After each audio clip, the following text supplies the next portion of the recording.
Oubliez le long voyage vers la richesse qui semble interminable et fastidieux. Aujourd'hui, je vais vous faire découvrir le monde passionnant des possibilités économiques rapides. Je vais vous révéler le mystère de la façon dont les gens gagnent de l'argent rapidement. Une fois que vous aurez pris connaissance de cela, vous serez en mesure d'utiliser ces techniques audacieuses et efficaces. Alors, si vous êtes prêt à passer à l'étape suivante de la prospérité et de la richesse, commençons. Robert Kiyosaki est l'auteur d'un des livres sur l'argent les plus vendus et populaires, Père riche, Père pauvre. En plus de 20 ans d'existence, ce livre s'est vendu à plus de 32 millions d'exemplaires dans 109 pays. Plus important encore, il a changé la façon de penser de millions de personnes, et Robert Kiyosaki est devenu la personne qu'elle remercie sincèrement d'avoir découvert le véritable chemin vers la richesse.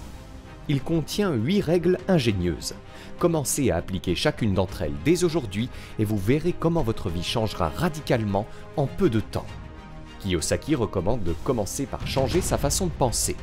Robert explique que la principale différence entre les riches et les pauvres réside dans la mentalité, la pensée et la perception des situations.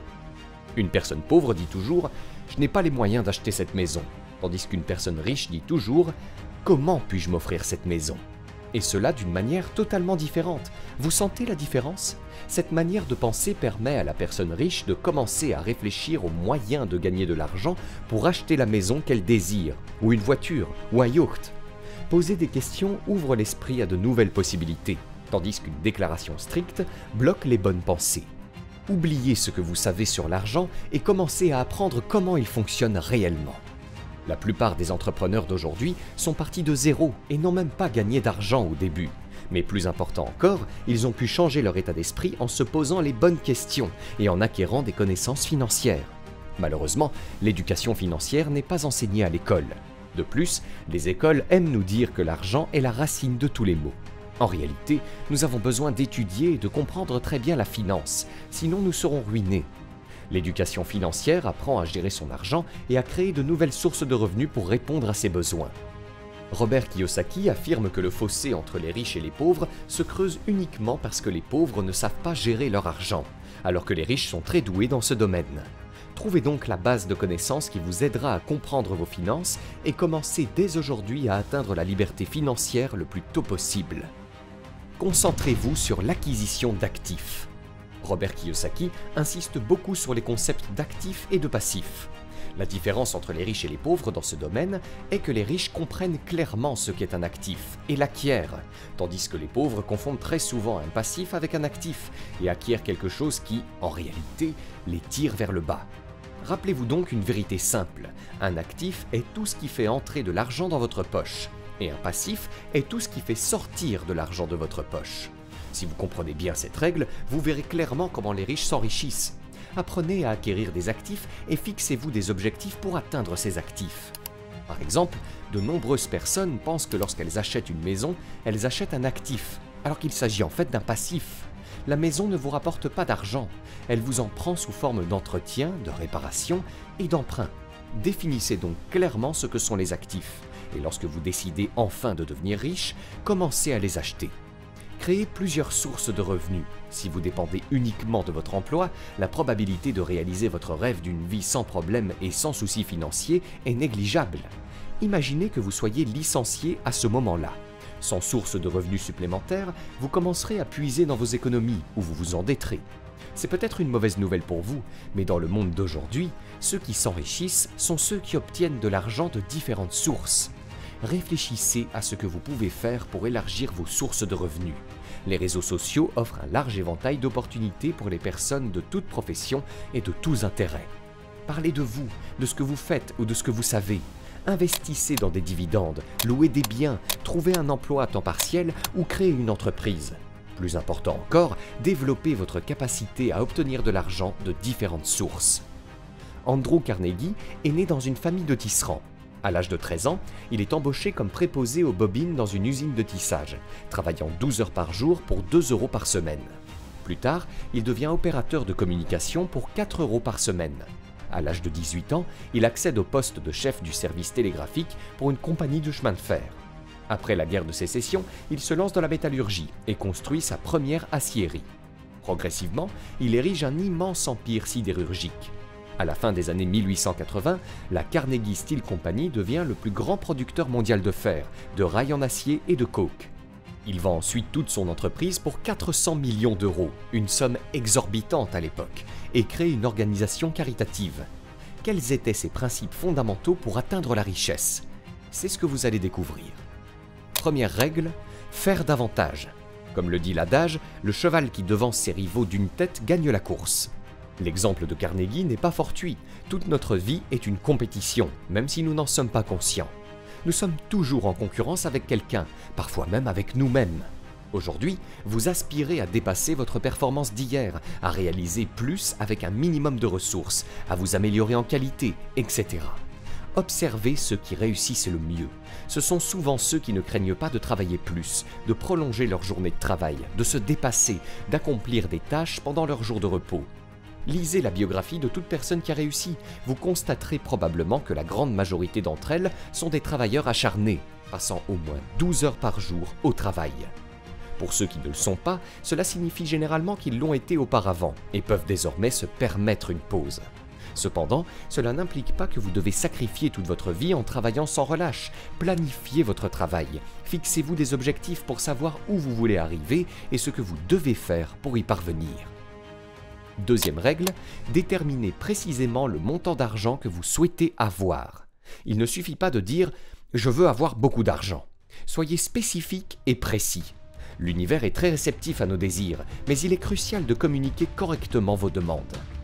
Si vous posez la question à la plupart des gens « combien d'argent souhaitez-vous avoir ?», la réponse sera probablement « beaucoup ». À moins qu'une minorité n'ait déjà fixé des objectifs précis, soyez clair sur vos rêves et vos ambitions, car la signification de beaucoup d'argent varie d'une personne à l'autre. Il est crucial d'être précis, de déterminer exactement ce dont vous avez besoin et ce que vous souhaitez accomplir dans cette vie. Cela dit, ne choisissez pas un montant au hasard. Vouloir 1 million n'est pas une stratégie judicieuse non plus. Si vous aspirez à un appartement, une voiture et une maison en plus, cela représente un montant précis. Et si vous visez à posséder une grande entreprise, les chiffres sont bien différents. Vos désirs correspondent aux efforts que vous devrez déployer pour atteindre vos objectifs. Bien entendu, nos désirs évoluent avec le temps. Carnegie a lui-même commencé avec un salaire de 15 € par semaine, et son objectif initial était de gagner 2 € en 7 jours. Au départ, il ne visait pas des millions ou des milliards du jour au lendemain, mais fixait des objectifs de plus en plus ambitieux, progressivement. Vous voulez doubler vos revenus? Déterminez précisément ce dont vous avez besoin de cet argent. Fixez-vous un objectif clair et avancez dans cette direction. Troisième règle, celui qui ne fait pas ce qu'on lui dit ne parviendra jamais au sommet, pas plus que celui qui ne fait rien de plus que ce qu'on lui dit. Andrew Carnegie estime qu'au sein de toute entreprise, il est crucial d'être diligent, mais également créatif et capable de dépasser les attentes de ses supérieurs. En d'autres termes, s'inspirer de l'expérience et de la sagesse des autres ne suffit pas, il faut également contribuer activement. Utilisez l'expérience et la sagesse des autres à votre avantage, mais ne vous limitez pas à cela. Dans toute entreprise, nous nous appuyons d'abord sur le savoir-faire d'autrui. Assurez-vous donc de respecter la première partie de cette règle. Ensuite, la seconde partie souligne l'importance de dépasser les attentes. C'est en adoptant cette approche que vous pourrez accomplir davantage. Si vous aspirez à réussir, à devenir riche, à être recherché, vous devez être un professionnel. Cela signifie comprendre toutes les subtilités de votre métier, connaître vos responsabilités, et ce bien au-delà de la simple description de poste. Il est impossible de devenir un professionnel en adoptant une approche formelle et en se contentant du minimum requis. Si vous souhaitez réellement vous enrichir, vous devez développer vos compétences en conséquence. Lisez davantage, participez à des séminaires et à des conférences et échangez avec ceux qui ont déjà réussi. Quatrième règle, le premier obtient l'huître, le second se contente toujours de la coquille. Il faut toujours être le premier. L'expérience de Carnegie prouve l'importance de cette règle. À un moment donné, l'homme d'affaires s'est rendu compte juste à temps que l'acquisition d'actions dans une société de construction de chemins de fer et de camionnage serait une bonne affaire pour lui, malgré les risques énormes. Il a investi tous ses fonds propres dans des fonds empruntés. Ainsi, l'investissement initial de 50 000 € s'est transformé en 630 000 € 6 mois plus tard. Cet exemple montre clairement combien il est important d'être le premier, de comprendre où investir l'argent pour le multiplier plusieurs fois. Carnegie a été l'un des premiers à se lancer dans la construction de chemins de fer, et il est donc tout à fait normal qu'il ait réalisé des bénéfices considérables. En outre, le risque joue un rôle important. Soyez le premier à trouver une idée, soyez capable d'accumuler des fonds à investir et n'ayez pas peur de prendre des risques.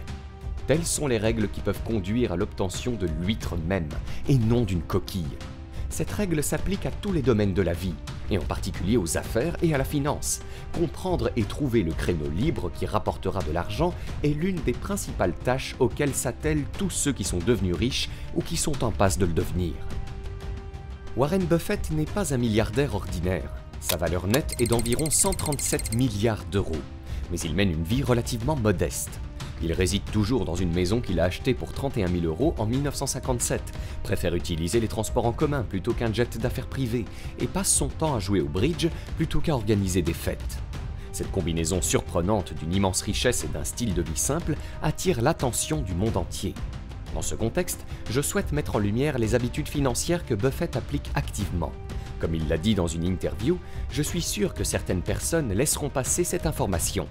Mais Warren affirme qu'une bonne habitude financière peut facilement devenir le fondement de votre richesse, même si votre portefeuille est vide en ce moment. Première habitude, dépenser intelligemment. À première vue, cette habitude peut sembler banale, mais selon les statistiques, plus de 65% des gens ne savent pas comment dépenser leur argent correctement. Warren Buffett l'a répété à maintes reprises, les gens ont tendance à se demander où dépenser l'argent qu'ils n'ont pas encore gagné. Dans ce cas, Warren conseille d'évaluer les achats futurs, non pas en termes d'argent, mais en fonction du nombre d'heures nécessaires pour gagner cet argent. Demandez-vous combien d'heures par mois vous travaillez et combien d'argent cela vous rapporte. Calculez la valeur d'une heure de travail et comparez-la au prix de l'objet que vous souhaitez acquérir. Si vous gagnez 4 000 € par mois, mais que vous voulez acheter une Tesla toute neuve à 40 000 €, demandez-vous si cela en vaut la peine. Avant de commencer à épargner, il peut être judicieux de rechercher des sources de revenus supplémentaires. Il est également important de noter que Buffett encourage les gens à planifier l'ensemble de leurs revenus et de leurs dépenses, quel que soit leur niveau de revenus et de dépenses. Le problème avec 1 million d'euros, c'est que c'est beaucoup d'argent. Vous devez en garder la trace, sinon il disparaîtra sans que vous sachiez où il est passé, déclare Buffett. Deuxième habitude, ne travaillez que pour gagner plus d'argent. Faites travailler votre argent au lieu de le laisser dormir dans une tirelire. Vous devez comprendre le fonctionnement du mécanisme d'investissement. Si vous laissez simplement votre épargne en sommeil, elle perd de sa valeur à mesure que l'inflation réduit son pouvoir d'achat réel. Pour éviter cela, vous devez au moins placer votre argent sur un compte d'épargne, dont les intérêts sont supérieurs à l'inflation. Cependant, ce n'est pas un moyen de gagner de l'argent. Pour cela, vous devez investir. Mais pour réussir, vous devez envisager différentes options d'investissement et apprendre à ne pas perdre votre épargne. Vous n'êtes pas obligé d'investir dans des actions dès demain. Commencez par comprendre le mécanisme de l'investissement lui-même, recommande Buffett. Prenez le temps d'apprendre régulièrement les bases de l'investissement. Vous pouvez commencer par suivre l'actualité financière chaque jour. Au lieu de scroller sur Facebook ou Instagram le matin, réservez 10 à 20 minutes à des lectures utiles. Analysez ce qui se passe sur le marché boursier chaque jour. Troisième habitude, travailler dans des conditions inhabituelles. Ce conseil de Buffett peut sembler assez inhabituel, bien que le milliardaire lui-même soit un fervent adepte de l'évaluation des situations des marchés mondiaux, assis dans un McDonald's plutôt que dans son fauteuil de bureau.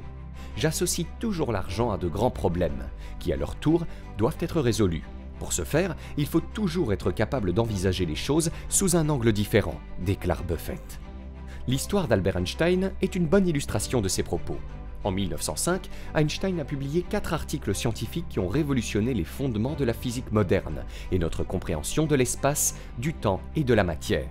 Curieusement, il les a rédigés non pas dans un laboratoire de physique ou dans son bureau, mais dans l'Office suisse des brevets. Travailler dans un tel environnement lui a permis de ne pas s'attacher aux méthodes de laboratoire conventionnelles. Lorsque vos conditions de travail diffèrent de celles de la plupart des gens dans votre domaine, vous pouvez tirer des conclusions inattendues et combiner des idées provenant de différents domaines. Si vous lisez ce que tout le monde lit, vous penserez comme tout le monde, et si vous pensez comme tout le monde, vous ne serez pas en mesure de trouver quelque chose de nouveau ou d'unique. Soyez curieux, recherchez des sources obscures, étudiez ce que personne d'autre n'a étudié, et votre travail sera alors vraiment utile aux autres. Pensez en termes de décennies, pas de mois. La plupart des gens commettent la même erreur en essayant de tirer le meilleur parti du moment présent. Ne courez pas après l'argent rapide, concentrez-vous sur le développement progressif de votre force et de votre confiance tout au long de votre vie, conseille Buffett. Pour investir avec succès, il faut du temps, de la discipline et de la patience.